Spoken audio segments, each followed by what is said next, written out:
Welcome to our first online hustings. Really pleased that you're joining us for this experiment. Thank you very much. I'm going to hand you over to the chair, Jack Beard, in a minute, and I will go into the background. So you're going to be able to see Jack as the chair, and our three candidates who are here tonight will be in the background managing the situation. In terms of questions, you should be able to see a Q&A button, for want of a better word, on your screen, and that's how we're going to ask you to ask the questions, and we'll filter them as best we can, and then the questions will be handed to Jack, the chair, to ask. We've also got some questions that were sent directly to our mailbox, which will, well, the first one's going to be one of those, and then we'll put those in as and when during the evening. Anyway, once again, thank you for coming along, and I'll hand you over to Jack. Well, good evening. It's Jack Beards. I'm chairing the meeting this evening, and thank you all for coming along, and thank the candidates for coming along. We have, I'm trying to do this in alphabetical order. We have number one, Adam Jackman for the Conservatives. We have Thomas Mitchell for the Liberal Democrats, and we have Donna Wallace, who is an independent. I'm going to ask them all to introduce themselves, and I think I'll keep it in that order. Adam first, Thomas second, and Donna third. And I'd ask them to keep their introductions to a limit of 2 minutes, which will be the same for all of the questions. So what I'll do is I'll say, start your introduction, and if you're going over the 2 minutes, I have this device here which I will wave at you to indicate it's time to stop. So that's the format. Then after the introductions, we'll open it up for questions and answers, and as Sarah has said, we have some pre-prepared questions from some attendees. I don't know whether they're attendees, but they've sent in questions we've got already, and any other questions that will be put up to the candidates. I believe the whole thing is due to finish at around 8 o'clock, so I'm asking everybody to keep to 2 minutes, and it depends on how many questions there are. If there are many, we may not be able to do them. If there aren't so many, we'll be able to get through them all. I hope that's all clear. So I think at this stage, if the candidates want to start their introductions, I shall start with Adam. Jack, so as you can see on the screen, my name is Adam Jackman. I am the candidate for the Conservative Party. I've lived within Farnborough now for over 20 years, in St Mark's and North Camp for the last 10. I have 3 children, one at each of the local schools, so one at the infants, juniors, and my oldest is at Wavell. I was previously a borough councillor for Nelwood Ward for 12 years, stepping down over 3 years ago. And my current job is as a senior architect doing design work and integration for voice platforms. So there you go, that's me. Next, I'll ask Thomas to introduce himself. Hello, I'm Thomas Mitchell. If you live in St Mark's, you probably recognise me because I'm often out and about doing things. I'm running to be the South Farnborough county candidate because there's a lot of issues at South Farnborough which have been a real problem, particularly the Lynchwood Road, and that's something that's controlled by county, and I really want to get on that. Locally, I've got 3 girls. Only one of them is of school age, and she goes to St Mark's around the corner from us. And yeah, my whole family live here. As far, me and my wife and my girls.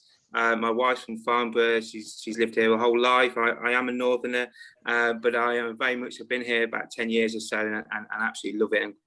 And no plans to go anywhere. Just want to improve the place. Yeah, that's me really. Okay, and thirdly, we have Donna Wallace. She's an independent, and asked her to introduce herself as well. Hi, I'm Donna Wallace. I've lived in Farnborough for almost 35 years. I have, I'm here with my husband. I have 2 grown-up children, one who also lives in Farnborough, and I have 3 grandchildren living in Farnborough. For about the last 7 years, I've been the Green candidate in both the county and the local elections in my ward, Empress Ward, and I've been the Green Party candidate in the last 2 elections. I've chosen to leave the Green Party, which I'm willing to discuss why, if anyone wants to know. And although I'm standing as an independent, I am very much still green with a small g, in the fact that it is the environment, climate change that concern me the most. And certainly with Farnborough, I despair at Rushmore's appalling record environmentally, and is something I would very much want to tackle if I was your county councillor. Okay.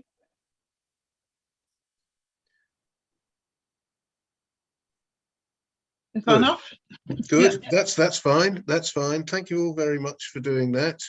Now, the next thing to do is to get on to questions, and there are some questions coming up, I think, on the system, and there have been questions sent in previously. I'll start with one short question that was sent in previously and try and get them all in alternatively. For all 3 of you, obviously, and I'll start with Adam. No, sorry, that's wrong. Yes, I'll start with Adam. And the question is, we're lucky to have the businesses we have in Camp Road. What would these prospective candidates do to ensure that having a business on Camp Road and Lichford Road remains a viable option? So say, start with Adam. I think the first one is ensuring we support them in terms of access to the businesses and making sure that the temporary restrictions that are in place, the ones that aren't required, are removed, and that we look after it in that way to start with. I think the second issues we have generally end up being parking issues and signage. So parking is a Rushmore issue. So it's down to what it costs, whether there's enough spaces. And I know it's a mixed one, whether we've got some of the retailers that are fully supportive of there being on-street parking charges and some aren't. When it was previously free, we had it that they were blocked all the time by the traders parking there, and when it's paid for, people complain they can't just pull up and shop. So it's a difficult one. Personally, I'm in favour of it staying as a small charge, so that it isn't used all day, and also so it covers the policing of that as it's required. But in terms of signage, I think we do need to improve the signage in North Camp. If you talk to people that live further away or they're newer to the area, they're not aware of this, the shops in North Camp, and I would like to see some improvements there. And it's certainly something I'll be talking to the highways team if I'm successful. But it's something I've also been speaking to our local borough councillors about to try and get that improved. Thank you. I'll go on to Thomas for the same answer to the same question. Yeah, absolutely. So one key thing it is parking. I've had talks at length with the officers about bringing in an hours free, which I'm not able to do at the moment because of the structure of our council, and there's not enough opposition councillors really to get what we want. And that's a key thing with our borough council. But yes, I mean, an hours free parking would be ideal. Because you get people that come in to use the businesses. People that are going to park for longer will obviously have to pay, and it keeps people from parking on our congested roads. We get a lot of people coming and visiting, and because they don't want to pay to go to Peabody Road car park or park on Camp Road, they decide to park on the residential streets, and that's another big issue that we have in this area. I mean, as far as supporting local businesses, I'll tell you what isn't going to support them is building that dual carriageway. Well, it's not a dual carriageway, but it's 4 lanes, so near enough. It's just going to send traffic far past, North Camp. People aren't going to want to stop because people don't stop on roads where they go faster. They just pass us by, and that's not what we want, and that's going to, kill our local shops. And we've already seen people move. I mean, there was the craft shop. They cited the Lichford Road development as their reason for moving, and more will go if we don't keep our community as it is really, and other options aren't explored. Thank you. And then I'll go on to Donna. It's the same question about the viability of shops in in North Camp? I think more needs to be done to promote the shops in North Camp. I think there's too much focus on the town centre, and yet the irony is that North Camp actually sort of is a far more inviting and varied place to go to, and much more could be made of that. I agree about parking charges. I think they should be low, but I think you need parking so that to pay for parking so that people, as we said, don't stay there all day and just use it as a cheap place to stop. Very against the dual carriageway, whatever you want to call it. I think, like the improvements on the roundabout, it was only ever done, and it's all being done to service the needs of the airport and the exhibition centre. It's not actually being done for us as a community and for the people that live here. Everything is about feeding the airport, which infuriates me, because I actually think that Rushmore should be run for the people that live here. And it's about our quality of life. Shops, small independent shops are absolutely the lifeblood of the community. I think we need to see low business rates for the taxes these shops have to pay, much more support for small independent shops. I think I've seen a wonderful scheme in a place I go to in Northumberland, where they have these amazing little pod shops that they put up that encourage really small little independent businesses to open their very first premises. I've brought this up at Rushmore before now, and I think that North Camp would be a wonderful place. So you would bring in sort of artisan shops, artisan food shops, and people who artists and things like that. And it could be a real boom to the area to make it a go-to destination if we sort of make the place flourish and make it an interesting place for people to go to. So it needs lots of support in ways like that. And I think it really needs to be promoted, as I say, over the very boring town centre. Right. Thank you. Thank you. We have another question, and that is, sorry about that's my timer.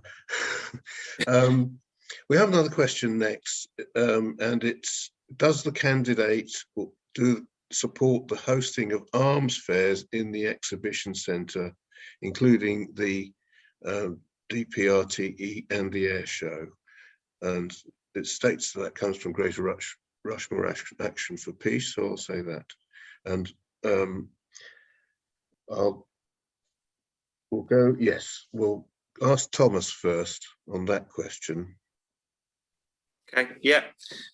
So we have a real problem, and I think it's been with our country. We develop a lot of weapons. We make a lot of money from developing weapons. However, we've been selling them to the wrong people, and while we're doing that, while these weapons are going to Saudi Arabia and then finding their way to people that are fighting against us, it's absolutely ridiculous. And just because we make money from it, it isn't a trade really we should be supporting.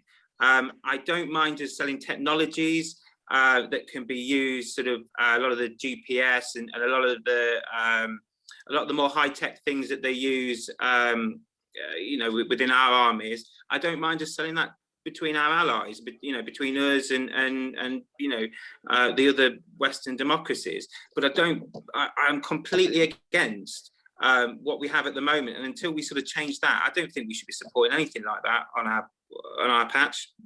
And that's my personal opinion. I know that it makes money, but I don't think that while we're selling them to countries that potentially are giving them to people that use them against us, then we shouldn't be doing that. And that's my opinion. Thank you. Donna, I'll ask next the same question. No, it's all right. I'm absolutely with Thomas on this. Completely against the arms fairs in Farnborough. I think it is. I think we should hang our heads in shame, really, that Farnborough's associated with this. So Britain is one of the biggest arms traders in the world, and we sell to despots all over the world, like the Saudis. And we don't only sell them the weapons; we send them the expertise to run their wars, the manpower. I think it's. You look at the human misery in places like Yemen, and we are completely culpable in what's going on there. I think, yes, there have to be armies, yes, surveillance equipment and like that, certain things are they're needed, I understand that. But I think we do need an ethical policy about who we're selling these things to. And Britain doesn't have that. They just, all they're interested in is making money. And I think it's shameful.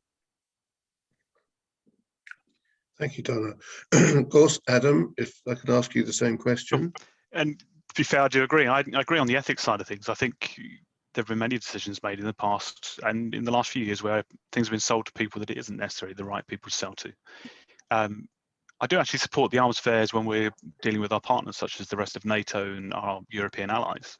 But I'm fully in agreement about selling it to many countries out in the Middle East, where they haven't got the stability that we can rely that they're going to be used for defence and not just used for antagonising others, I should say. In terms of the air show, that there's, again, it's two sides to that one. So there's the arms side of it, but there's also the commercial sale of aircraft, and that side of things I do fully support, which is actually the sale of airliners to the commercial companies around the world, but also the smaller aircraft, and there's a lot of those sales that go on as well. And at the last air show, that was quite a few £1 million worth of business that does support jobs in this country and isn't associated with arms at all. Thank you, Adam. Next, I have another question, and because it's not related to that, but it relates to the airport and the airport. It's quite a long question, and it's one of the ones that was sent in earlier. And the question goes, how can a group of structures towering 18 meters tall that are an eyesore and totally shadow the surrounding residential properties be erected without planning permission? There's reference to a planning application. Obviously, this is on the airport. It's a soundstage. The skeleton of the soundstage has already been completely erected before we received our invitation to comment letters, which were dated the 15th of March. Since then, the framework is now being enclosed and is cutting off more view and sun from the properties in the Maitland Road area. How can you as a local councillor stop this current breach of planning from progressing and being finished, and B, stop anything like this happening again to the residents of St Mark's, obviously South Farnborough as well? That's the question. So it's quite a long one. It's essentially building structures on the airfield, which, well, apparently without a planning permission. And I'll ask Donna to start with on this. Right, well, this is one of the things that completely astounds me about the airfield, because as far as I understand it, whereas the likes of you and I need to apply for planning permission if we want to do anything, the airfield has carte blanche to do whatever they want on the airfield, and they don't have to apply for planning permission. So I would suggest the reason they've started building it before they contact people is because that's just a courtesy to try and placate dissent. What I can do about it, I do not know, but I do know that if elected, I would certainly be looking into why, and how we stop this airport from being able to do whatever it wants. It's completely outrageous. And again, I would suggest that that's more evidence of how our council runs our town for the benefit of big business, and not the people that live here. Thank you. Now we'll go to Adam on that question. This one is one that frustrates everybody. Planning matters are always some of the most complicated items that we as local councils end up dealing with. Now, the first point I'll make on this is that because this is planning within the boundaries of Rushmore, it wholly comes under the planning obligations of Rushmore Borough Council. So as a county councillor, I would have no different rights than the rest of you to go and talk to other councillors and say, I disagree with this. Now, I can say that I don't like it. I can have issues with it on that basis. But as a county councillor, I have exactly the same rights as the rest of you. Now, previously, when I was a councillor member or councillor on Rushmore, I was actually chairman of planning for 3 years. And it's one of those areas where councillors start off just the same as anybody else that's a member of the public. We don't have any planning experience. We don't go through much in the way of training. We're given sort of a rundown of what the law is and what we can say and what we can't do. But every time that a planning item comes before the committee, all you're literally looking at is going, does this break the rules?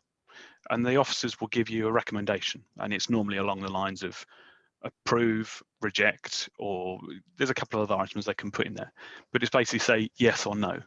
And if we want to go, as councillors want to go against what the officers say, we have to come up with a proper reason for why it would be, why you can't have it. Now, looking at this development, the airport itself has ongoing permission for temporary structures, and that pretty much covers the site where they've put the 2 sound stages, and also for quite a large area, which is the temporary structures they put up biannually for the airshow itself. And as part of that, those temporary structures can only be there for a few years. And I believe in this case, and I'm possibly wrong, that they've only got 3 years that they can have these there. And that's the issue we have here, is that they have the right to put temporary structures up, much as we do in our own homes, because these aren't permanent buildings. In terms of the issues they've caused, so this is light and removal of views. In planning law, the law actually states that nobody has a right to light or a right to a view. Now, that, whether we like that or not, that's the planning constraints that all councillors have, and that doesn't matter what party you're from, you have to work within those boundaries. And when you start looking at the massing of the 2 sound stages, they're a greater distance than the other blocks of flats are together in the first place. So in planning terms, you would have to look at it and go, does that cause more harm than the other block of flats? So I'm not saying that I support them, that's far from it. I think they look damn ugly. But in terms of what the legislation allows councillors to do, and also officers of the council, it's one where there's not a lot of leeway at the moment. And it's one that the only way we can change it is by everybody continuously going, this is wrong. And that also means lobbying the likes of our MP, so Leo, and pushing it higher as well to the planning inspectorate. And so many times when the council does put things or says no to something, so in this case, if the council turns around and says, no, you can't have it, the airport can just appeal to the planning inspectorate, and the planning inspectorate will go, well, they're only asking for temporary, and they have these temporary structures there every other year anyway. What is the material difference between the 2? So in this case, I don't personally think there's going to be a huge material difference to the planning inspectorate. Whether I believe that personally is kind of irrelevant, and it's always that bit where you're looking at what the planning inspectorate say rather than what the council can and can't do. So it's not the councillors or the officers necessarily doing things that we don't want. It's trying to do what we want within the legislation that exists. And the legislation as it stands is that everything has, the rules as they stand basically say that you have to prove something is going to cause material harm to say no, rather than it being the other way around, saying, well, demonstrate that it's good for the environment or good for the area. Hopefully that's clear. Thank you very much. And the same question to Thomas. Yes. First of all, I just want to say I absolutely hate these structures, and I have been actively campaigning against them. I've sent letters out to everybody in Queensgate on that state that they should go in and make their voices heard about it. I've also been on Get Surrey. There's been an article online about it, which I've commented quite a lot about. And yeah, so my opinion is that they're far too big, and I know that Adam says a lot can't be done, but we've got over 90 complaints about it, and a lot more through email as well. So the 90 are just on the online system. I think if we keep complaining about it and we keep kicking up a fuss, these all have to be taken into consideration, and that's the key.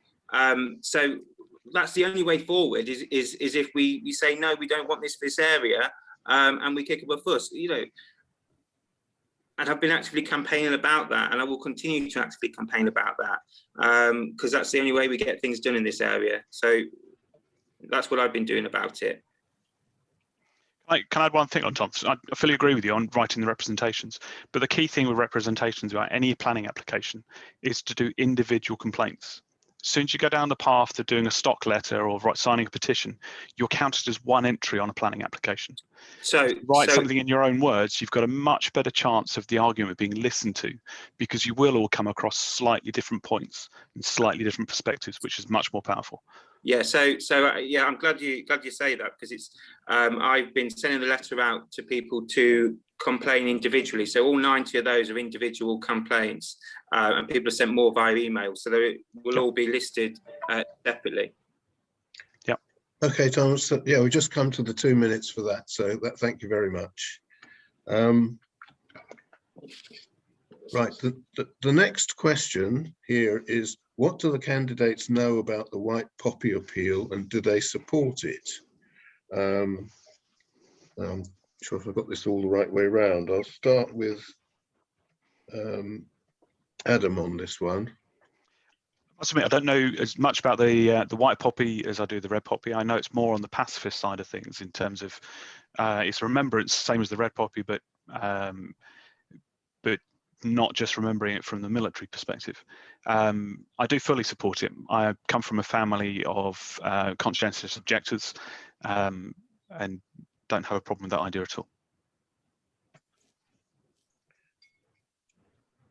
Okay, I'll go to Donna on that next.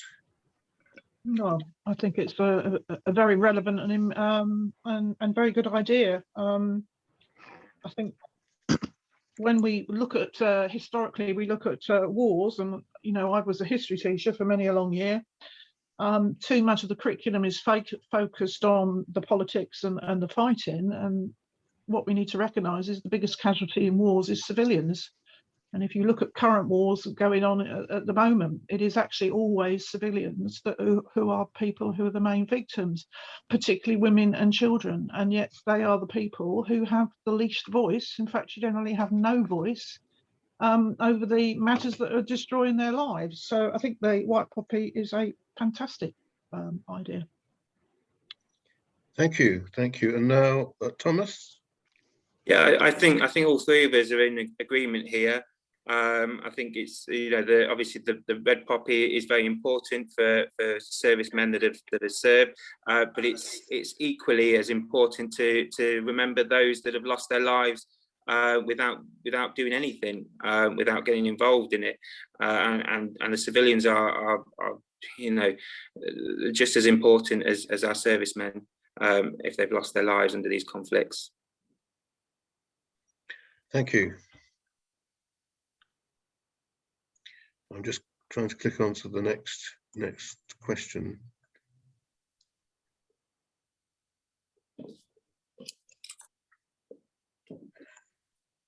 Right. How do you think Rushmore Borough Council should, this is Rushmore Borough Council, isn't it?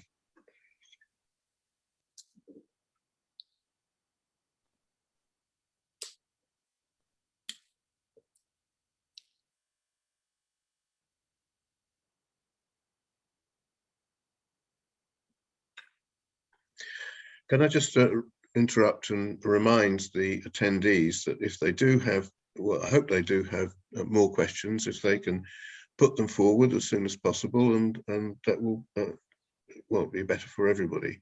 Thank you very much.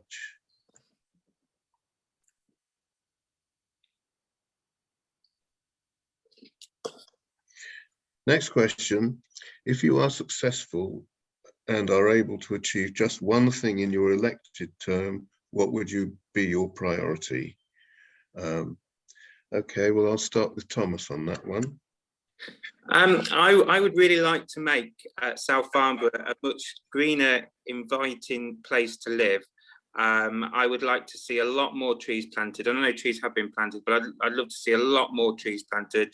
I'd love to see our community really brought together in this area through lots of sort of community projects. My wife went to a garden the other day, which is by Farnborough North Station, that's been opened up, where people can go and grow. He's growing vegetables and things at the moment, and he wants it to be a community garden for people to come and visit. And I think it's an old, it's a building that's owned, and the ground's owned by the railway station. I want to support community projects. I want to make the place much greener and safer, and a much, you know, an environment people want to come in. And that would be my key vision for the area. Everything else is things that I've got to do and got to fight. But what I want to get out of my tenure, if I am elected, is to leave the place much greener and happier than I came here.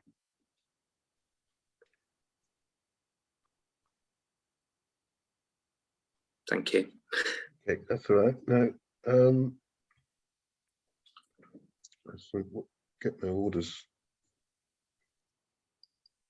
Oh yes, Donna, ask the same question for Donna. The biggest thing I would like to achieve is it's about wildlife corridors. We have an area that's just been swamped constantly with more and more development, and green spaces are becoming isolated and cut off. And so I'd like to see a much more sort of consensus overlooking all our green spaces, and that's not just parks, but that is gardens as well, and think about how we can promote them to make them into wildlife corridors so that it allows wildlife to move and through, because once you start putting wildlife into pockets, it then tends to head for extinction because there's no genetic diversity, and animals can't move in and out. I mean, one of the things that irritates me is we've seen the Cove Golf Course, which was closed down to turn it into a park, only so Rushmore could build thousands more houses, not through any great desire to give us a new park. And yet when I visit it, all it is an overgrown golf course with the sand bunkers still there, and one patch of really badly planted saplings. There's no overview or plan of how to make this an effective green space and how it would then link to other spaces. So I would like to see a much more wildlife friendly sort of structure within Farnborough that sort of opens it up and makes links of green spaces and for wildlife to travel. And then on top of that, I'm going to stick in one other thing that frustrates me, and that is that I see that we continually build dwellings in Farnborough that are fit for the 20th century. They are still not building green properties that are energy efficient, that are, do not make emissions. They're still building old-fashioned houses, the same thing that they were building 50 years ago. It's really frustrating. We're not building for the future, we're building for the past. And I would like to see that change. Thank you, Donna. And I'll ask Adam the same question. I think my interest actually comes down to education. So one of the issues you see if you look across Hampshire and many of the comprehensive schools on the southeast are local comprehensives, so that's Wavell, Fernhill, and many of the others even slightly further from that within Hampshire, are below the average for Hampshire. They're not attaining the targets they should be. If we look at the cohorts of children that are coming up from the primary school age, they're coming up from schools that are good and excellent, and they are coming up with the skills they require. But what we're seeing is when they hit the comprehensive schools, they stagnate for a period of time, and we're not seeing the attainment locally that we should be seeing. I don't fully know why that's the case, and it's something I want to understand better and see if we can, one, get Hampshire to look into more, but see if we can improve it in any way. So whether that's funding, are we not funding the schools locally enough compared to the rest of Hampshire, or is it down to the demographics we've got locally? And if that's the case, what do we need to do to help that so that we can get the attainment that our children our children deserve? I'd like to come in there if I could. Okay. We have a pretty good primary education system in this country. I mean, it's suffering a lot under the national curriculum at the moment, but we have a fantastic, we do produce kids by the age of 11, really rounded and have had a really good base education. Secondary school education is really turgid, too academic focused, lacking in investment. So this isn't just a Farnborough thing or a Rushmore thing. This is a real national issue. The other problem is, if you look around here, is how does Rushmore invest in its young people, in its teenagers? It doesn't. Where are the youth clubs? Where's the building that offers activities, clubs? Where's the mentoring services, places to go for the kids to go to in the evenings? I always wanted, if I'd have been elected a lot of years ago, the old police station was the most fantastic spot that could have been turned into a massive youth hub for Farnborough, offering all of those facilities. We've got nothing. And I mean, and in fact, what we've got, you know, we've now got a sports centre that is going to be rebuilt, and yet apparently it's going to take 4 years. It only took Camberley 2 years to rebuild theirs. So 4 years without a recreation centre is going to have a devastating effect on youth activities in this town. I dread to think what's going to happen to the skate park, because I can guarantee Rushmore's got its eye on that, since they want to fill the community centre with flats, shops and a hotel. So, you know, if you want to improve teenagers' overall education, think outside the box and think outside the school day. Okay, can I stop now? We're well into our 2 minutes for that, I'm afraid. So perhaps we can finish on that question. And the next question I've got says, there's no legal requirement for county and borough councillors to work together. How would you improve collaboration? And I've got my rotors a bit the wrong way around, but I'll ask Thomas to start on that. I would stop passing the buck. That's what happens. It's quite funny actually at the moment, because Rushmore say, oh, it's not us, it's county, and then county go, oh no, it's not us, it was Rushmore. But the funny thing is, half of them are also county as well as Rushmore borough councillors, and they just want to pass it on to each other. If it's not them, it's family members. Look, we need to start not passing the buck and getting things sorted. And it's down to parties really. Certain parties work together, other parties work together. And look, I want to change things for the future. I'm not here to pass the buck. I'm here to get things sorted and to represent my local. So when there are things being put up like or planned like Lynchwood Road, I represent the people that I'm representing and say, look, we don't want this. And when the things like the Queen's Roundabout, I mean, do you know what? It's improved things and it is better, but it costs £6 million. That money could have been spent far better. You know, look, they're making the wrong decisions, and that's key to it. Yeah, I'm going to pass the buck on that one. Okay. All right. Well, same question to Donna, please. I totally agree with Thomas. I've experienced it myself only last week. Contact Rushmore about a problem, and it's got nothing to do with them. It's a county's problem. I want to be elected as a councillor because I care about Farnborough, and I don't see my role down in Southampton or Winchester or somewhere. I see my role very much would be centred here in Farnborough. And absolutely, it's not about passing the buck, it's about getting stuck in. And if that means going into Rushmore County Council offices and rattling a few cages and irritating them, then jolly good. Yeah, I completely agree. I just want to say the things like the airport with these structures that have gone up. I don't worry. I'm a local councillor. I'm not a county councillor, but I've gone and I've put pressure on the county council to do something about it, to change their direction. I don't care what panel I sit on. If things are going to get done from whatever voice I have, I'm going to make it heard. Excellent. And now I'll give Adam his fair share on this one. So to getting our voices heard is the key thing. And in politics, the only way we can ever get anything done is as a lone voice. We can shout as much as we like, but nothing ever happens. Because at the end of the day, a single voice gets ignored. So the only way that we can ever get things done is working as a team. When I was a councillor before, that does mean working with the opposition, but it also means working within, if I'm successful, working with a Conservative group. I'm good friends with Diane, who is one of the current St Mark's councillors and have been for a good long time. But I'm also close friends with the leader of Rushmore Borough Council and know quite a few people down at Hampshire, and not just within our district. And it's working together with the people we do know in these places that help us get forward with any plans. Because when it comes down to the committees and you're saying, I want to get this done, or I think this should change, if you haven't got anybody else supporting you in that committee, you just get ignored.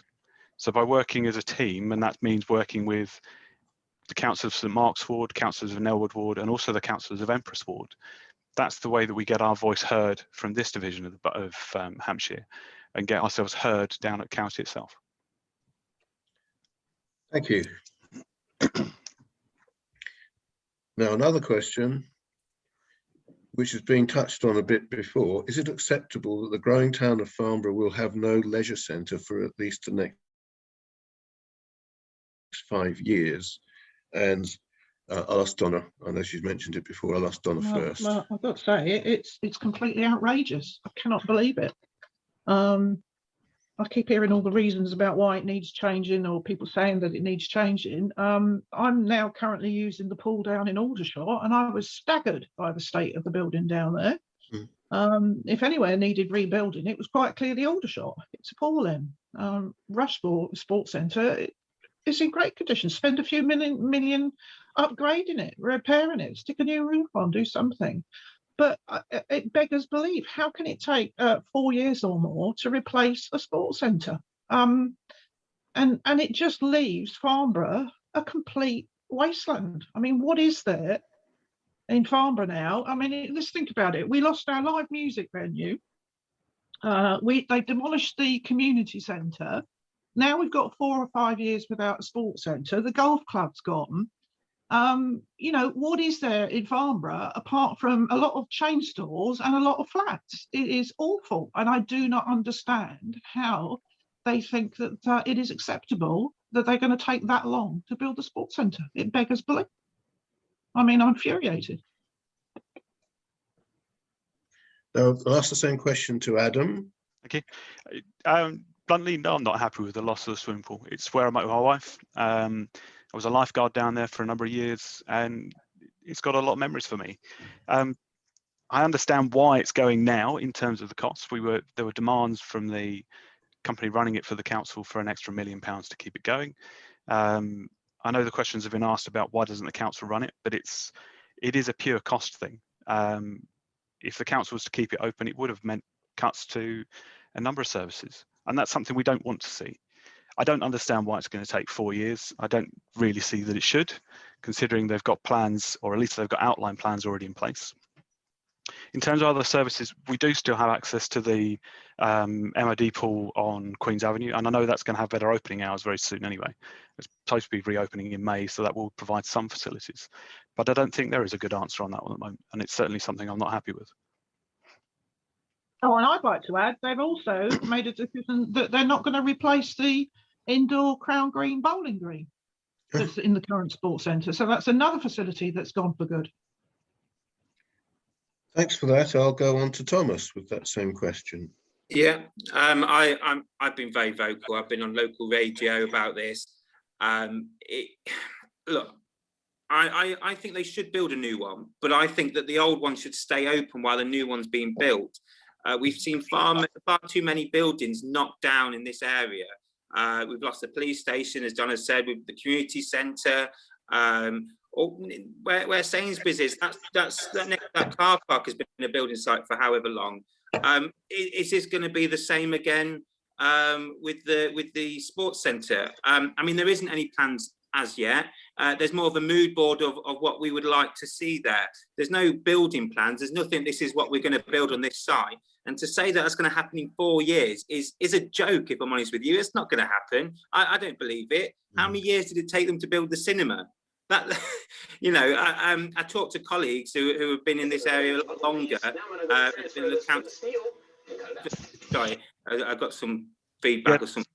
Yeah. So the cinema, for instance, that took decades to be built. I don't want the town centres. How long do we promise? You know, the redevelopment of our town centres. It just seems to get kicked down the path, and we get some lights that come out the ground that then, you know, get all kicked in and don't really work, and things fall apart. It's just gonna be another thing. We're just gonna be waiting for this while it's not there. Yeah. And I'm fed up of it. I'm fed up of losing our facilities and then them to say, oh, we're going to replace them, and it never really happens. And it takes them a long, long time to do so. So I'm sorry, they tell me 4 years. I don't believe it. And that's the truth. I'm sorry, I'm quite angry tonight. I don't mean to be. I'm quite a jolly person normally. Thanks, Thomas. Next question.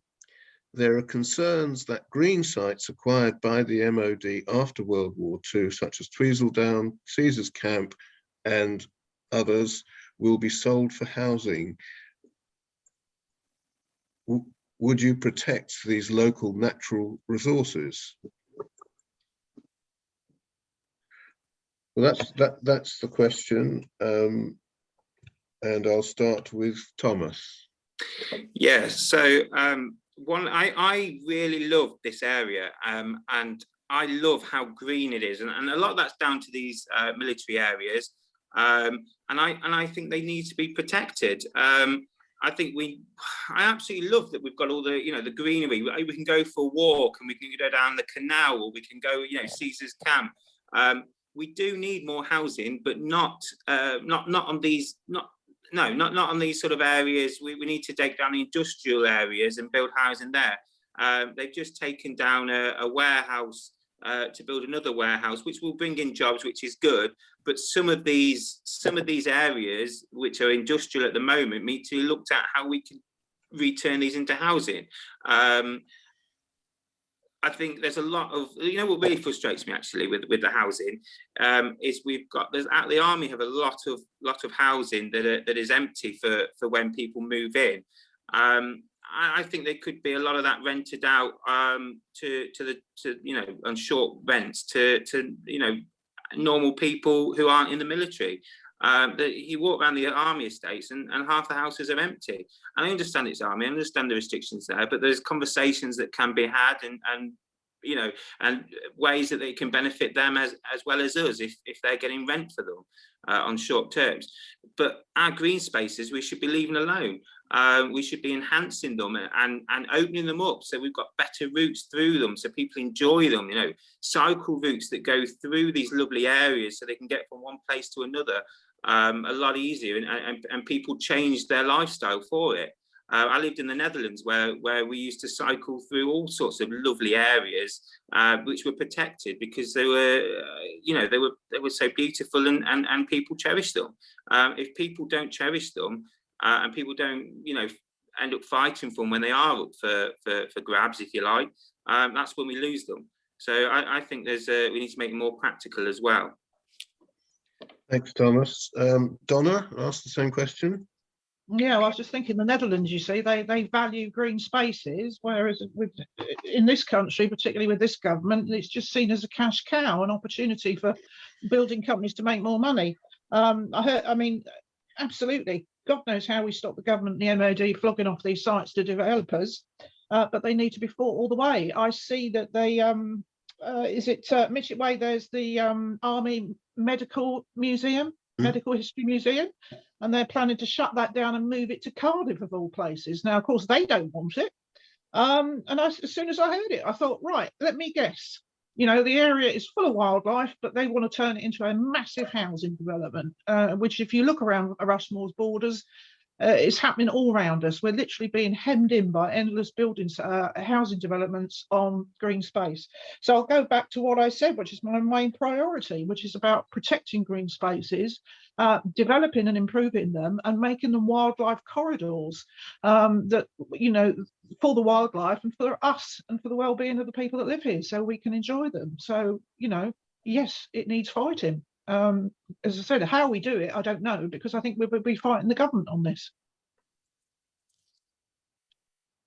Thank you, Donna. And of course, Adam, the same question. Thank you. It's one of these frustrating ones because I don't want to see any of those sites built on at all. They're areas that I go for a walk. They're where I take my family. They are what attract people to the area. But at the same time, we're in this situation where the MOD want money. We've got lots of people wanting housing. So all of these items are fighting against one another. We're never going to be in a position where we aren't getting more houses in this area. We've got a growing population. We've got more people moving out from London and other parts of the country down to the south. They want to have decent housing. So we are going to have to accept at some point there will be more housing, and some of that is most likely going to come from the MOD land. But it shouldn't be all of it by any stretch of the imagination. And it shouldn't be sites like Caesar's Camp and many of those areas. I think it's perfectly possible for us to get more housing within the borough without destroying all of these sought after green spaces, which are at the end of the day the most attractive parts we've got around here. In terms of, is the MOD going to do it? We don't know. The MOD for the time being is still selling off its land within the around the old barracks areas, so the Wellesley estate and other parts around there. That's going to be enough for them for the next year or so, but after that point they probably will try and sell some other land, and it's certainly something, if I was a councillor, I would be fighting. I don't think it's necessary. Thank you, Adam. Now, the next question we've got here, what are your plans for assisting those who wish to build their own home? It goes on. Part of the Wellesley development. Just lost half of the.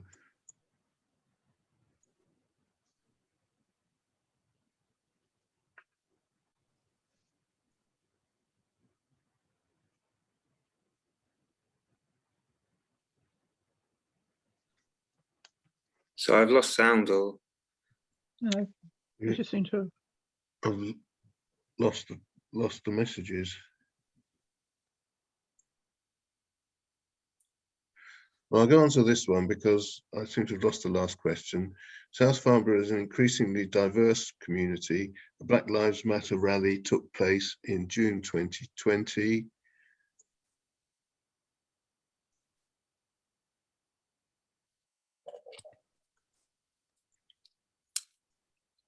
How would you support anti-racist work within Hampshire to support Rushmore residents?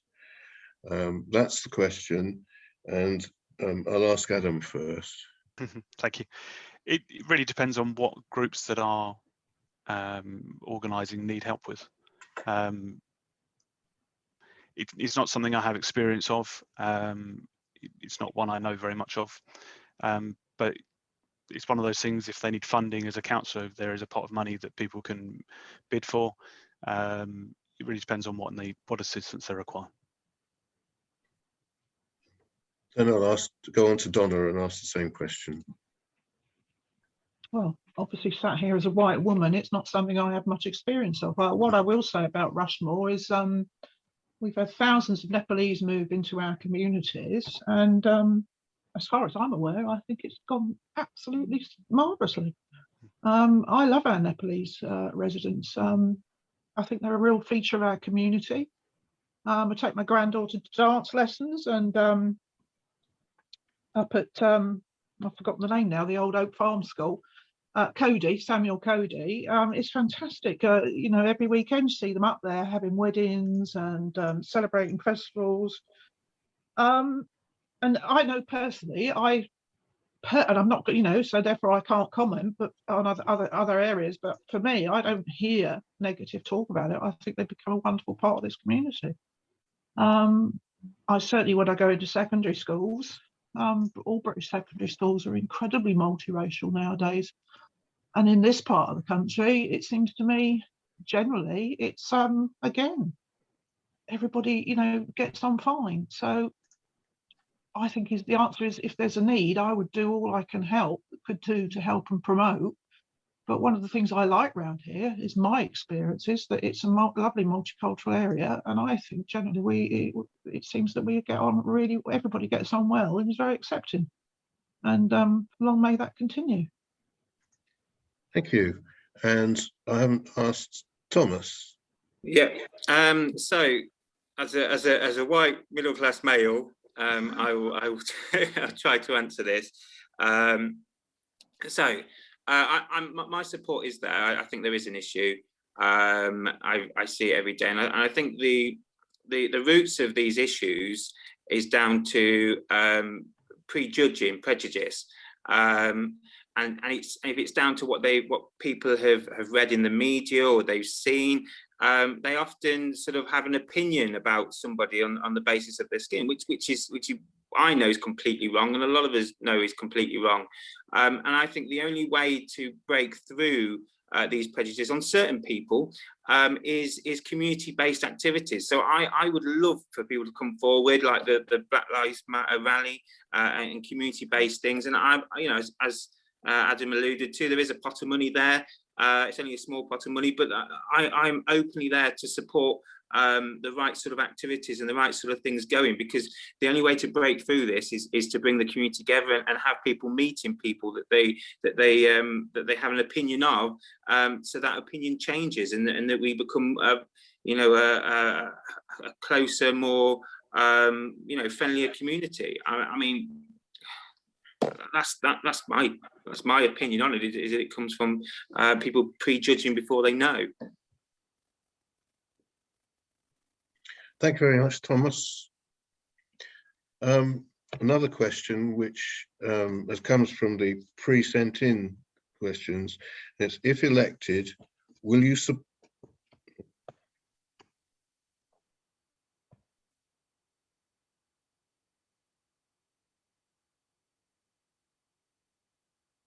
I seem to have lost that for the moment.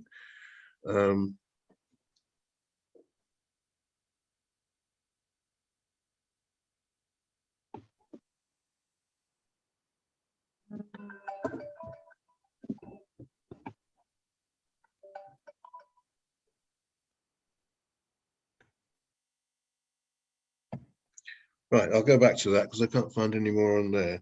If elected, will you support the growing lobby of the Hampshire Pension Fund to divest from fossil fuels as responsible councils have done, such as Southwark, Cardiff, Lambeth, Islington and Waltham Forest? Note that the investment by HPF in fossil fuels is currently 136.1 million. And I don't understand the amounts, but that lost sums between 2017 and 2020.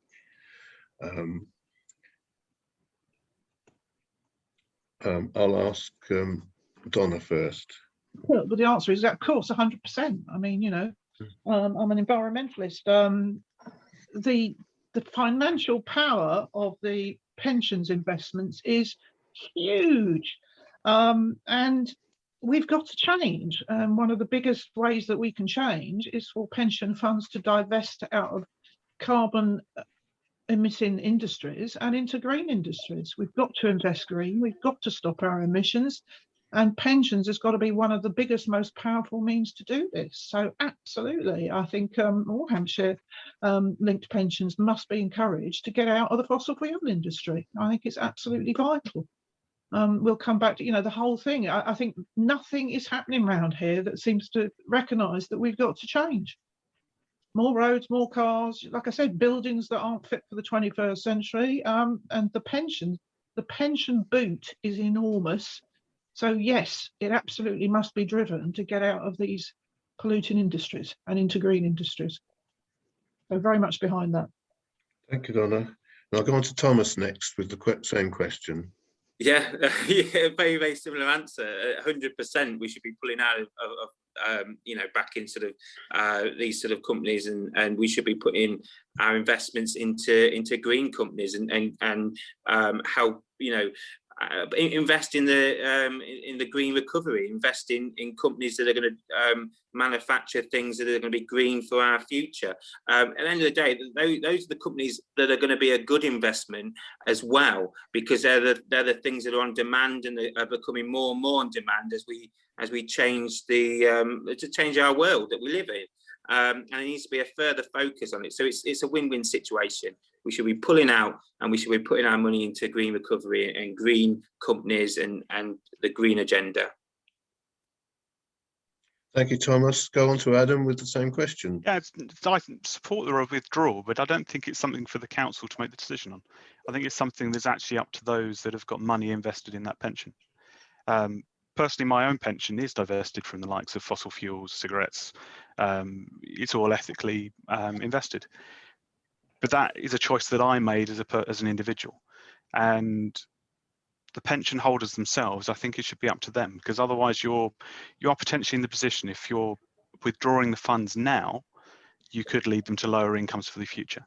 I'm saying could, I think it needs to be looked at properly for those individuals on their terms. But in terms of any new investments, yes, they should be divested from fossil fuels, etc. But existing ones, it has to be up to the members themselves. I have to question worrying about lower incomes when what we're facing is a dead planet.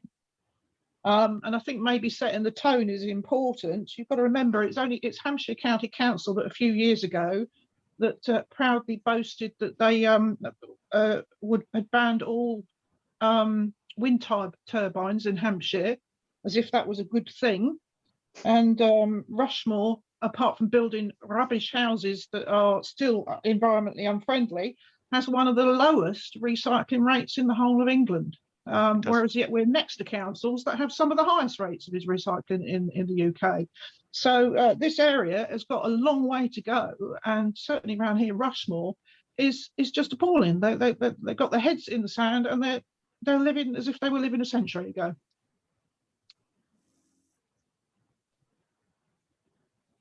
All right, well, thank you all very much. It's 8 o'clock now, so